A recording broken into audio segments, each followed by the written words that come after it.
అదే RTV app వార్తల్ని క్షణాల్లో చదివే అవకాశం ఉంటుంది. ఒక న్యూస్ పేపర్, ఒక టెలివిజన్ ఛానల్ మీ చేతుల్లో ఎప్పుడూ ఉంటాయి. ఉగాది సందర్భంగా ప్రజలందరికీ విజ్ఞప్తి. ఇప్పుడు ఉగాదికి కర్ణాటక నుంచి చాలా మంది లక్షలాది మంది భక్తులు నందికొట్కూరు మీదుగా ఆత్మకూరు వచ్చి వెంకటాపురం మీదుగా నడిచి వస్తారు. అయితే ముఖ్యంగా నేను మిరపకాయలు లోడ్ వేసుకొచ్చే బండ్లకు నిన్న మొన్న కూడా నేను వీడియోలు చేసి పెట్టాను.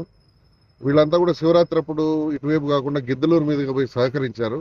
అదేవిధంగా ఈసారి కూడా ఉగాది పండుగ అయిపోయేదాకా గిద్దలూరు మీదుగా మిరపకాయల లోడ్లు వెళ్లాలని నేను కోరుకుంటున్నాను. మీరు ఈ రూట్లో వచ్చినట్టయితే మళ్ళీ ఇంతకు ముందు లాగానే మేము హైట్ లోడ్లు ఇవి రాసామంటే మీకు 20,000 30,000 దగ్గరగా చలన పడుతుంది.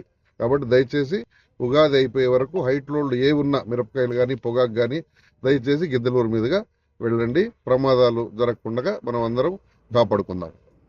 ఆ తర్వాత ఇక్కడ శ్రీశైలంకి వచ్చే వాహనాలు, చాలా వాహనాలు ఇతర స్టేట్ల నుంచి, ముఖ్యంగా తెలంగాణ, కర్ణాటక, వీళ్ళంతా ట్యాక్సులు కట్టకుండా వస్తున్నారు.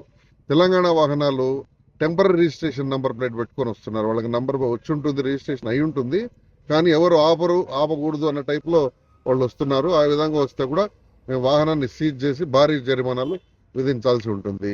ఇంకా మీరు తెలుసుకోవాల్సింది ఏంటంటే, మీరు కనుక ఆ కొద్దిగా ట్యాక్స్ 800, 1000, 2000 ఆ ట్యాక్స్ కట్టకపోవడం వల్ల మీ వాహనానికి ప్రమాదం జరిగినా ఏది జరిగినా ఇన్సూరెన్స్ క్లెయిమ్ కాదు. కాబట్టి మీరు ఈ చిన్న అమౌంట్లకి గురించి ఆలోచించి మీరు పెద్ద నష్టాలకు దయచేసి గురి కావద్దండి. ఇవన్నీ గుర్తుపెట్టుకోండి, పాటించండి. ఇతరులకు కూడా ఈ విషయాన్ని షేర్ చేయండి.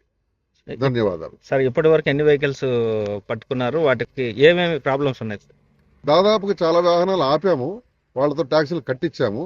మేము చలానా వేస్తే 10,000 స్టాండర్డ్గా పడుతుంది. అంటే without violation of permit condition అంటే 10,000 పడుతుంది.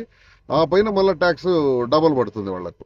అందుకని వాళ్ళు బాధపడతారు. ఈ ప్రయాణికులు మేమేదో వాళ్ళని హరాజ్ చేస్తున్నామని ఫీల్ అవుతుంటారు. అందుకని వాళ్ళతోనే ట్యాక్సులు కట్టించేసి పంపిస్తున్నాం. ఇక ముందు అలా చేయము. ఇప్పటి నుంచి దాదాపు ఒక ఆర్టీఓ అధికారి ఇక్కడ ఖచ్చితంగా శ్రీశైలంలో ఉంటారు. వాళ్ళకి ఖచ్చితంగా జరిమానాలు విధించడం మొదలు పెడతాము. ఇప్పుడు ప్రస్తుతం బిగిన్ చేశాము. చెక్ పోస్ట్ లేనందుకు వాళ్ళకు అలవాటు అయిపోయింది బాగా ఈ విధంగా ట్యాక్సులు కట్టకుండా రావటము.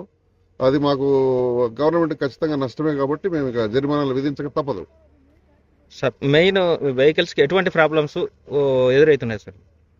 ప్రాబ్లమ్స్ ఎటువంటి ఉండటం వల్ల ట్యాక్సులు కట్టే ట్యాక్స్ పెద్ద అమౌంట్ ఏముండదండి. 12+1 వాహనానికి కూడా 3,000.